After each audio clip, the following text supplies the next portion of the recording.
నీవు నా దృష్టికి ప్రియుడు అయినందున ఘనుడు అయితివి. నేను నిన్ను ప్రేమించుచున్నాను. ఇశ్రాయేలీయులు ఎన్నో మార్లు దేవునికి ప్రియమైన వారుగా పిలువబడ్డారు.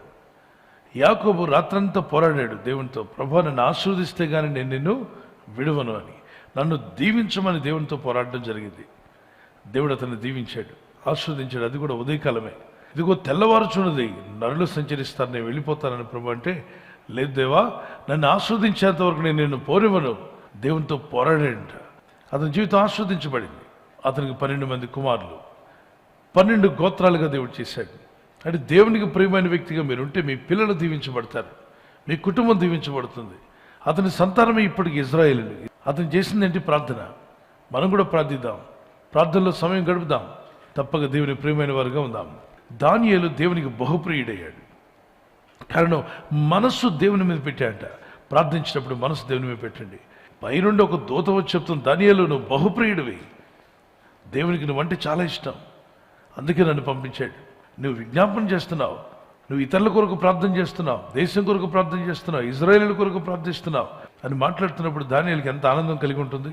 మనుషుల కంటే కూడా దేవునికి ప్రియమైన వాడిగా మార్చబడ్డాడు. అంటే దేవదూతలు విజిట్ చేస్తారా విజ్ఞాపనకర్తలు ఎందుకు? ఎస్. అందుకే మనం మధ్యలో గ్యాప్లో నిలబడి ప్రార్థించేవారు ఉన్నట్టు దేవునికి ఇటు మనుషులకు మధ్యలో ప్రార్థించేవారుగా మనం ఉందాం.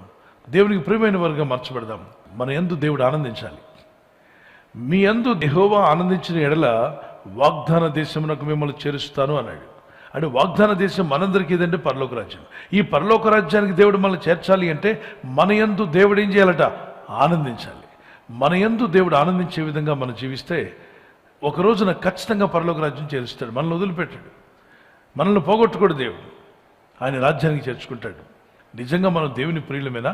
ఎగ్జాక్ట్గా ఆయన ప్రియులం కాబట్టే మన కొరకు రక్తం కాచడానికి పరలోకాన్ని విడిచి భూమి మీదకి వచ్చి ప్రతి వ్యక్తి కొరకు రక్తాన్ని కార్చాడు. దేవుడు లోకం ఎంతో ప్రేమించాడు. నేను నమ్ముచున్నాను మీరంతా దేవునికి బహుప్రియులుగా ఉంటారని. మీరు ఆయన ప్రియులై ఉన్నారు. మనుషులు ఎవరికి ప్రియమైన వ్యక్తులుగా ఉన్నా కొంతవరకు ఉపయోగం, కానీ దేవునికి ప్రియమైన వ్యక్తిగా ఉంటే ఎక్కడున్నా మీ జీవితం ధన్యమవుతుంది. Let's pray. ప్రార్థన చేసుకుందాం.